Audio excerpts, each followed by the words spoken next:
Hello guys, welcome back to another blog. और आप लोगों का बहुत बहुत स्वागत है हमारे इस यूट्यूब चैनल में।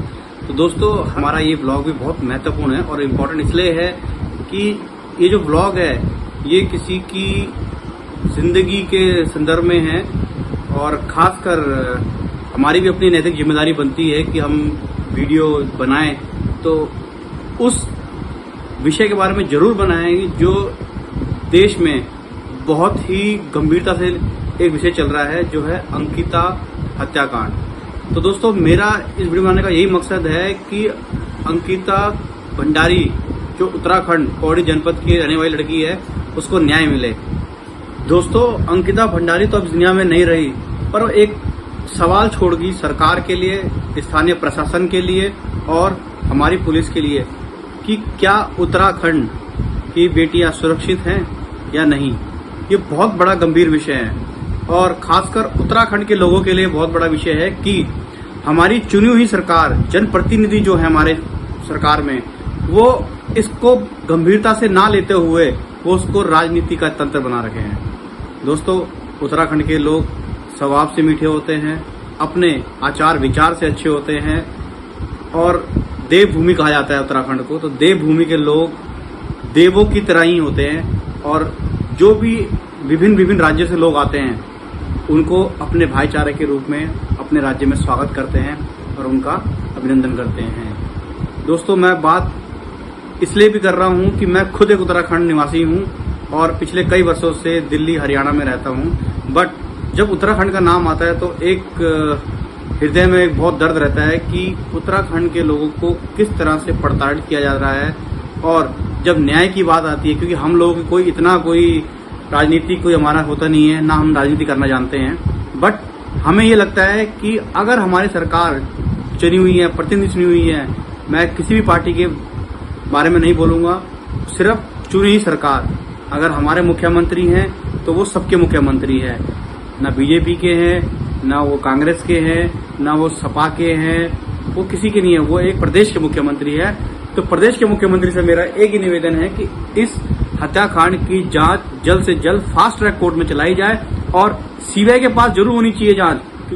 दोस्तों, इसमें जितने भी सबूत हैं वो सारे मिटाए गए हैं। कई सारे प्रश्न हमारे जहन में उठते हैं, कई सारे प्रश्न। क्या रिजॉर्ट को तोड़वाने में प्रशासन ने जल्दबाजी नहीं की? क्या उस वीआईपी का नाम, जिस वीआईपी की भेंट चढ़ी हमारी अंकिता भंडारी, क्या उसका नाम उजागर नहीं होना चाहिए? क्या वो पटवारी सिस्टम इतना मजबूत था कि आज तक 2022 आजादी के कई सालों बाद भी उस सिस्टम को बरकरार कर रहा है?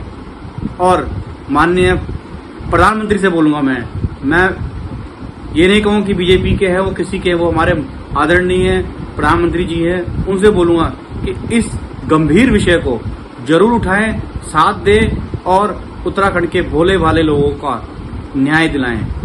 दोस्तों, एक मशहूर हमारे पत्रकार है, मैं उनका नाम लेना जरूर चाहूंगा, अभिषार शर्मा जी, जो वो भी कहते हैं कि उत्तराखंड के लोग बहुत ही मीठे स्वभाव के होते हैं और वो अपने लिए कुछ रहे ना रहे दूसरों को देने में तत्पर रहते हैं। तो दोस्तों, मेरा हाथ जोड़ के स्थानीय प्रशासन से, स्थानीय सरकार से निवेदन है कि इस केस को जल्द से जल्द न्याय दिलाने में मदद करें और अंकिता भंडारी की आत्मा को शांति पहुंचाने के लिए परिवार को ढांढस बंधाएं, अपनी संवेदनाशील दें उनको, ताकि इस घड़ी में उन्हें कुछ दर्द थोड़ा सा कम हो सके।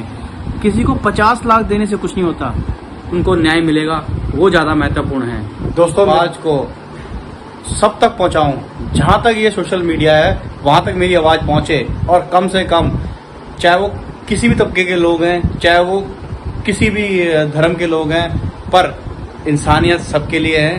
तो एक इंसानियत के हैसियत से मैं सबसे एक आग्रह करना चाहता हूं कि आप एक होके इस मुहिम को आगे बढ़ाएं और जल्द से जल्द न्याय दिलाने के लिए अंकिता भंडारी के परिवार वालों को साथ दें। मेरा वीडियो बनाने का यही मकसद था कि हमारी अपनी नैतिक जिम्मेदारी समझते हुए हमें भी अपने उत्तराखंड की बेटी के लिए खड़े होना है और जहां तक हम साथ दें तन मन धन से इस आगे आएंगे और इस मुहिम को जरूर चलाएंगे। #Justice for Ankita Bhandari. नमस्कार दोस्तों, बहुत बहुत धन्यवाद। फिर मिलेंगे आपको नए ब्लॉग में, तब तक अपना ध्यान करें और इस वीडियो को ज़्यादा शेयर करें, लाइक करें, ताकि ये आवाज़ उत्तराखंड सरकार तक जरूर पहुंचे। आप लोगों का बहुत बहुत स्वागत है। धन्यवाद।